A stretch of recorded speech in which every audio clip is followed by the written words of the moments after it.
Continuons notre série de correction des erreurs fréquemment observées dans les programmations des débutants avec ce troisième volet. Juste avant de commencer, si vous appréciez ces vidéos hebdomadaires, pensez aux likes, commentaires, partages, toute forme de soutien aide énormément. La première erreur dont nous allons parler aujourd'hui est celle de changer de programmation trop souvent. Que vous vous auto-programmiez ou que vous fassiez appel à un coach, les résultats de vos entraînements vont mettre du temps à arriver et ne resteront pas linéaires très longtemps. Il est en effet impossible de constamment progresser à la même vitesse sans jamais stagner ou régresser. Et c'est d'autant plus vrai au fur et à mesure que votre niveau augmente.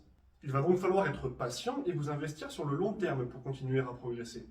L'erreur fréquemment observée réside là. Beaucoup de débutants blâment leur programme quand les résultats ralentissent ou ne se font plus ressentir. Ils décident alors d'en changer sans lui laisser réellement le temps de faire effet.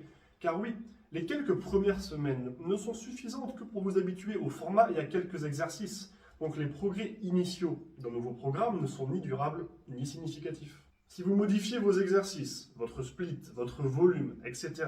en permanence, vous aurez toujours l'impression de progresser puisque vous découvrirez des nouvelles choses à chaque fois. Et votre niveau global, lui, va stagner. De la même manière, si vous voulez prendre du plaisir et continuer à poursuivre vos objectifs, dès que la répétition des exacts mêmes exercices vous ennuie. Vous pouvez avoir une structure fixe, avec des objectifs sur le long terme, des prévisions sur plusieurs mois, des exercices clés et un volume fixé, mais modifier certains paramètres tout en respectant les autres. Pas besoin de répéter les exactes mêmes séances pendant des années. Trouvez le juste milieu entre variation et constance, et vous conserverez du plaisir à l'entraînement, tout en optimisant vos chances de progresser. Si vous vous demandez comment faire ou si vous avez des interrogations spécifiques sur le sujet, contactez un coach compétent ou passez dans mes DM, ils sont toujours ouverts aux gens qui veulent progresser et apprendre. Le second point à aborder concerne le fameux jour des bras et indirectement le surplus d'isolation. Nous en avons déjà parlé plusieurs fois dans ces podcasts, les mouvements pluriarticulaires sont excellents pour tous les niveaux de pratique, particulièrement pour les objectifs de prise de masse musculaire.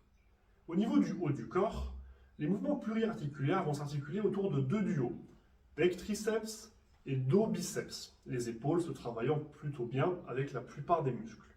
C'est un schéma simplifié, bien évidemment. Rappelons-nous donc que les mouvements d'isolation ont leur place dans votre programmation, mais probablement en bien moindre quantité que les mouvements pluriarticulaires. Le ratio 80-20 est fréquemment utilisé chez les néophytes. Pourtant, on observe beaucoup de débutants qui veulent faire un jour des bras. Et en soi, il faut les comprendre. C'est souvent une zone très agréable à travailler, et qui a une place importante dans les objectifs et dans l'ego de beaucoup de débutants. Seulement, voilà. À vouloir travailler uniquement les bras, on se retrouve avec des séances entières remplies d'exercices d'isolation à base de curl biceps et d'extension triceps en avançant l'argument de vouloir cibler tous les faisceaux musculaires. Alors, techniquement, c'est vrai. Mais premièrement, un débutant bénéficiera toujours plus de nombreux exercices pluriarticulaires que d'isolation sur un même muscle. Et ensuite, quel est l'intérêt de vouloir aller chercher des méthodes d'entraînement poussées et complexes lorsque l'on est encore très sous-développé dans son ensemble? Avant de vouloir favoriser le chef court du biceps, préférons peut-être avoir un biceps et du volume musculaire réparti sur l'ensemble des groupes principaux du corps. Alors certes, les jours des bras existent dans certaines programmations comme le Arnold Split ou le PPL X Arnold par exemple. Mais ce sont des splits créés pour des athlètes plus expérimentés. Alors si vous êtes dans cette situation, construisez dans un premier temps vos bras pendant vos séances haut du corps avec des exercices engageant plus un groupe musculaire et articulation et vous permettant de charger progressivement de manière intéressante. Ajoutez un peu d'isolation si vous le souhaitez, c'est toujours plaisant et c'est un plus lorsque c'est fait intelligemment, mais priorisez les éléments importants et vous obtiendrez de bien meilleurs résultats.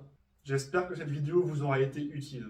Si vous avez des questions sur les points que je viens d'aborder ou d'autres interrogations sur le sujet, contactez-moi pour me les poser. Si vous avez des questions concernant votre diète ou votre entraînement, n'hésitez pas à me les soumettre. Et si vous cherchez un coach ou un préparateur physique, mettez-vous en contact avec moi et nous échangerons afin de mettre en place un suivi adapté à vos objectifs. Et si vous voulez que j'aborde un sujet en particulier dans ce type de vidéo, faites-le moi savoir. Sur ce, bon entraînement et n'oubliez pas, rendez-vous fiers.